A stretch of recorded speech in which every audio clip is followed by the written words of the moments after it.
மங்களம் பார்வதி கௌரி மங்களம் பரமேஸ்வரி மங்களம் லலிதா தேவி மங்களம் மீனலோச்சனா. சேர்க்கிற எல்லா பூவையும் கையில் எடுக்கிறது, கையை பூச்சி வேண்டிக்கிறது.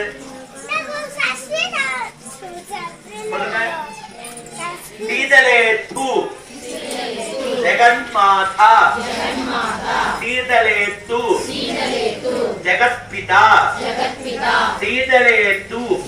வடக்கு பாதத்துல போட்டுக்கோங்க. சீதலா தேவி அப்படின்னா குளிர்ச்சியை தரக்கூடியவள்னு அர்த்தம். சமஸ்கிருதத்துல சீதலா தேவினா குளிர்ச்சியை தரக்கூடியவள். குளிர்ச்சியை தரக்கூடியவள்னா என்ன அர்த்தம்? நமக்கு ஏற்படக்கூடிய அம்மை என்ற பெரிய நோயை அவள் வாங்கி உட்கொண்டு அவகிட்ட ஏத்துட்டு நம்மளுடைய இருக்கக்கூடிய உஷ்ணத்தையும் அம்மையை அவ ஏத்துக்கொண்டு நம்மளுக்கு உடம்புக்கு குளிர்ச்சியை தரக்கூடியவள் தான் சீதலா தேவி. அப்ப ஆதிபராசக்தி இந்த உலகத்துல மாதம் மும்மாறி மழை பெய்ய வேண்டும் என்பதற்காக அவதாரம் செய்ததுதான் மாரியம்மன் சீதலா தேவி. அப்ப சீதலேத்து ஜெகன்மாதானா, ஜெகம் என்றால் உலகம் என்று அர்த்தம். இந்த மாரியம்மன் உலகத்துக்கே தாயாக இருக்கிறாள்.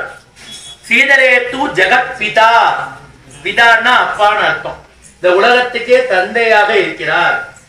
சீதலேத்து ஜெகத்தாத்ரி, இந்த உலகத்தில் இருக்கக்கூடிய எல்லா பொருட்களிலும் எல்லா உள்ளங்களிலும் இருக்கிறார்.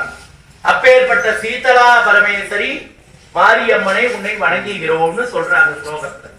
அப்ப மாதம் மும்மாரி, மாதத்துக்கு 3 தடவை மழை பெய்யணும்னா அது மாரியம்மனுடைய கையில தான் இருக்கு.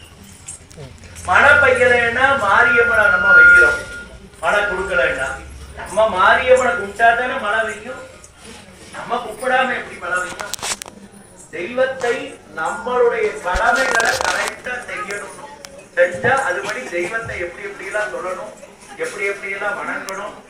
நம்மளுடைய கடமையை, பக்திங்கிற சொல்லக்கூடிய கடமையை நம்ம கரெக்டா செஞ்சோம்னா நமக்கு வேண்டிய எல்லாமே இயற்கை ரீதியாக அம்பாள் கொடுப்பார். அடுத்து பூ வந்தாலும் அர்ச்சனை.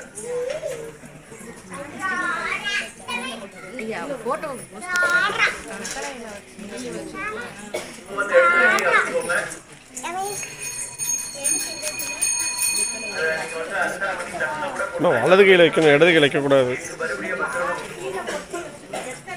மொத்தமா ஒரு இலையில கொட்டிட்டு அந்த தாளையே விளக்கு கீழே அந்த தாளையே வைக்கும்.